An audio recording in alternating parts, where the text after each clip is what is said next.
My name is Nandita Haksar, and I'm here to represent my father who passed away in 1998.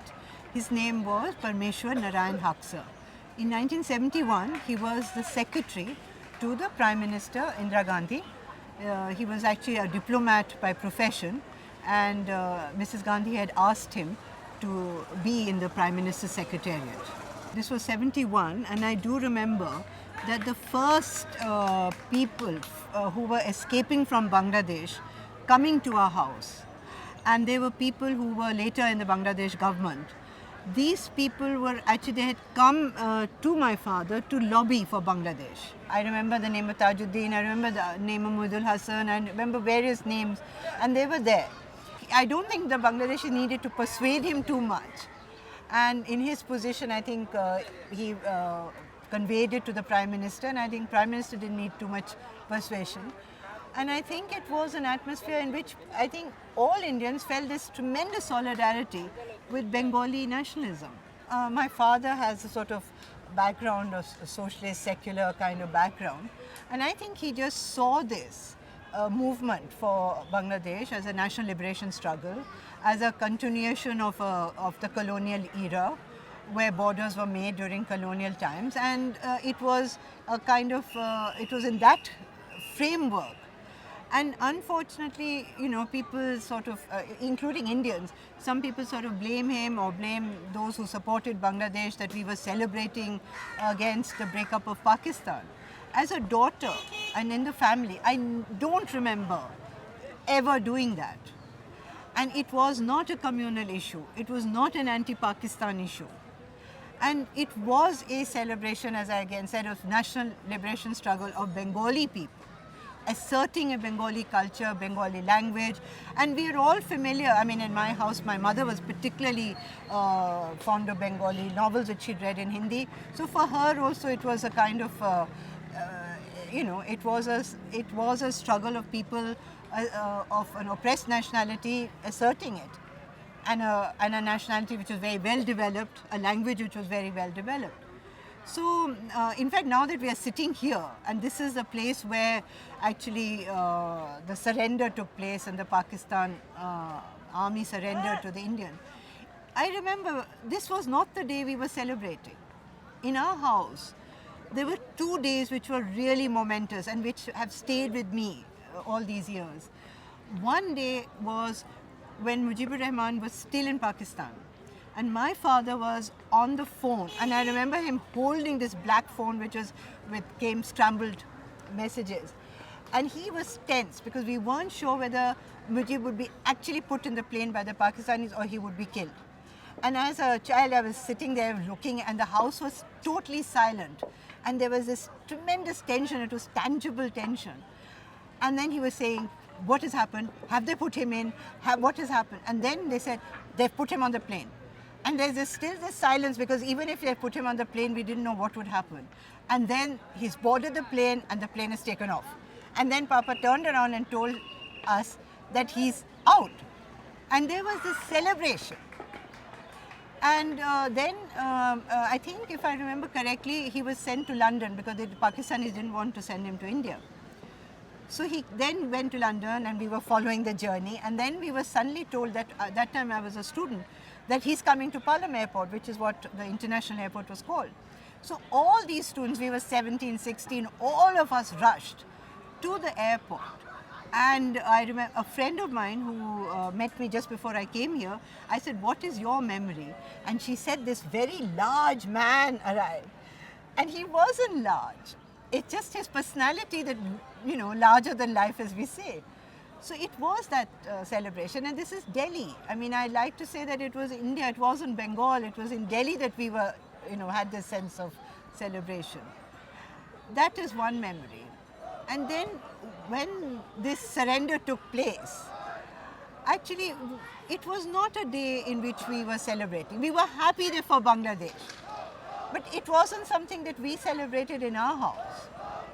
And at that time, there were, I think, 99,000 prisoners of war. Or I don't remember the number, but there were thousands. And they were in jail. And after that, when these POWs, our prisoners of war, were in the jail, he was the one who insisted that they be returned to Pakistan with the honor of a POWs. And some people have criticized that, and they felt that we should have kept them and bargained on Kashmir. And that he said, no, there was no way that he was going to use human beings in that way.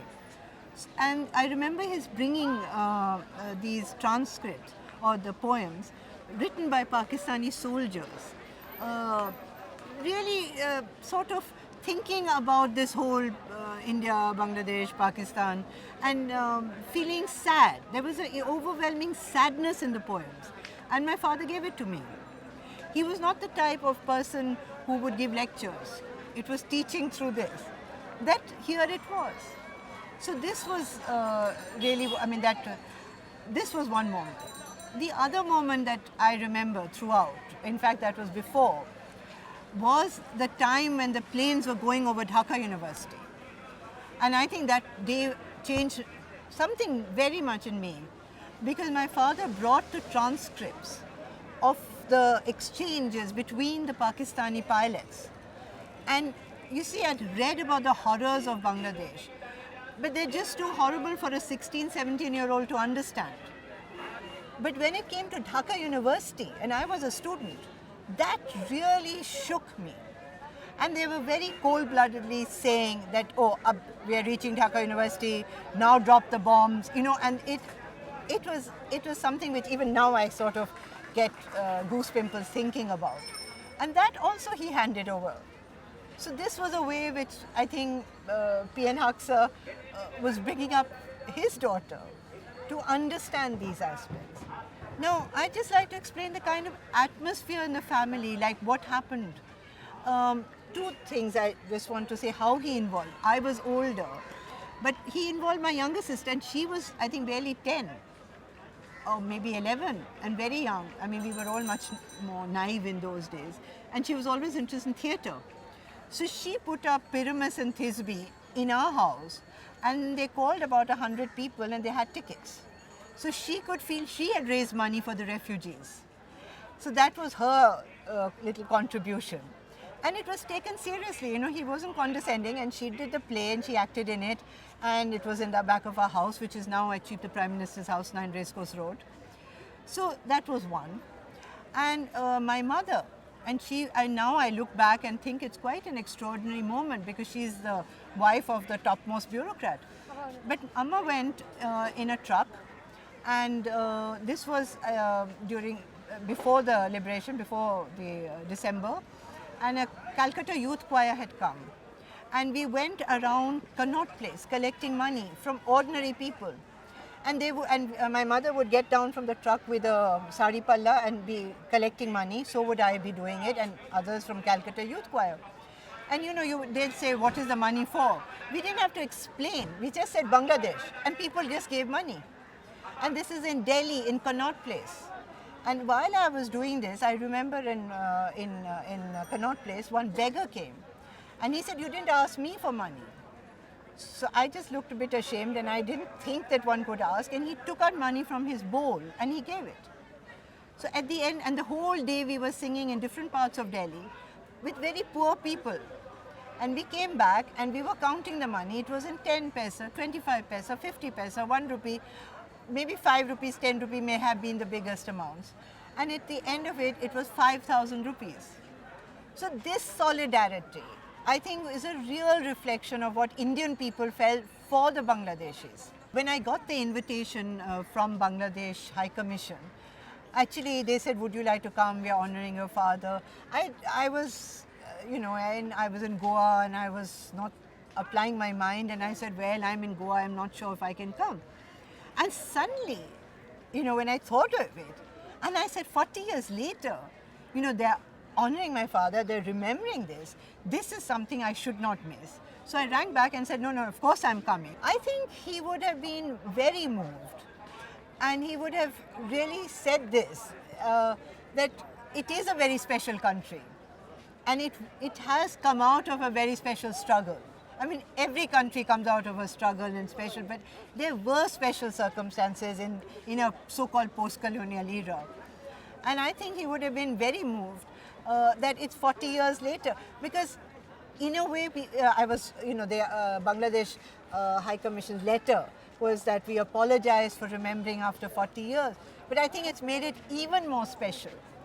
Maybe in 71 it would have looked routine maybe. But 40 years later, to remember the people who showed solidarity with Bangladesh is very special. I think it shows perhaps how special Bangladesh is, and perhaps also the nature of the special solidarity that Bangladesh got in that point of history.